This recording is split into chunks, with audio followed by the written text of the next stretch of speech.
Bismillahirrahmanirrahim. Assalamualaikum warahmatullahi wabarakatuh. Saya Ratna Nur Eni Permana dari kelas 11 Agama 1.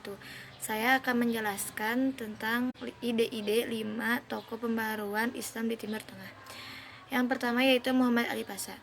Beberapa pembaharuan yang dilakukan Muhammad Ali Pasha. 1. Dalam bidang militer. Muhammad Ali Pasha mendirikan sekolah militer yang sebagian besar instrukturnya didatangkan dari Eropa. Beliau juga banyak mengimporkan persenjataan buatan Eropa seperti buatan Jerman atau Inggris. Terinspirasi oleh pelatihan militer bangsa Eropa, Muhammad Ali Pasha kemudian melatih militernya berdasarkan Nizam al-Jadid atau bisa disebut dengan peraturan baru. 2. Dalam bidang ekonomi dan sosial, Muhammad Ali Pasha membangun sistem irigasi sehingga hasil pertanian menjadi lebih baik. Mesir adalah negara yang tergantung dari pertanian, oleh karena itu di samping memperbaiki irigasi lama, ia juga mengandalkan irigasi baru. Memasukkan penanaman kapas dari India dan Sudan. Yang hebat adalah menyelesaikan pembangunan sebuah terusan kuno yang menghubungkan antara Alexandria dengan Sungai Nil. Upaya tersebut diawali dengan panggilan yang mengerahkan kurang lebih 100.000 petani Mesir. Dari hal tersebut, meningkat pula lah pusat irigasi dari tahun 1813 sampai 1830 Masehi hingga 18%. Yang ketiga, dalam bidang pendidikan.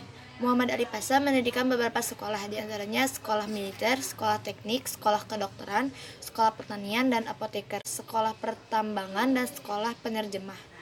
Beliau mengirim 311 pelajar Mesir ke Italia, Prancis, dan Austria dengan mengambil disiplin keilmuan yang beragam. Beliau juga melakukan penerjemahan buku-buku terbitan Eropa dalam skala yang besar. Dalam program penerjemahan tersebut, beliau menunjuk Rifa'ah At-Tahtawi dalam masa kepemimpinan Rifa'ah. Skala penterjemah berkembang. Beliau juga menerbitkan majalah Al-Waqai Al-Misriyah berbahasa Arab pertama kalinya pada tahun 1828 Masehi. Kedua yaitu Jamaluddin Al-Afghani. Ide pemikirannya antara lain: 1. Ajaran Islam adalah perkembangan massa dan dimanapun, baik untuk bangsa Arab maupun non-Arab. Yang kedua, kemunduran umat Islam karena mereka telah meninggalkan ajaran Islam yang sebenarnya, kemudian larut ke dalam ajaran Islam yang salah.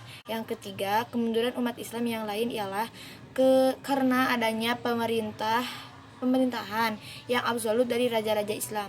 Yang keempat, lemahnya persaudaraan antara sesama umat Islam. Oleh sebab itu harus dibangun solidaritas umat Islam sedunia. Yang kelima, tentang dunia Nasrani, Al-Afghani berpendapat penjajahan Barat adalah kelanjutan dari perang salib. Yang keenam, dalam upaya membangun ilmu pengetahuan, beliau menganjurkan agar umat Islam berjuang dengan sekeras-kerasnya untuk menguasai ilmu pengetahuan dan teknologi seperti yang telah dicapai negara-negara Barat. Yang ketiga adalah Muhammad Abduh. Pemikiran Muhammad Abduh pada beberapa hal dapat dianggap sebagai pemikiran yang dapat menggerakkan kebangkitan umat Islam, antara lain: 1. Kemunduran umat Islam karena mereka ditimpa kejumudan dan kebekuan berpikir serta fanatisme kelompok dan mazhab. Yang kedua, Muhammad Abduh menyerukan agar umat Islam kembali kepada Al-Quran dan Al-Hadis serta kehidupan salafus saleh. Yang ketiga, Islam adalah ibadah dan muamalah. Yang keempat, ilmu pengetahuan modern berdasarkan sunnatullah karenanya tidak bertentangan dengan Islam. Dan yang kelima, perlu ada perombakan sistem pendidikan baik metode maupun kurikulumnya. 4. Rashid Ridho.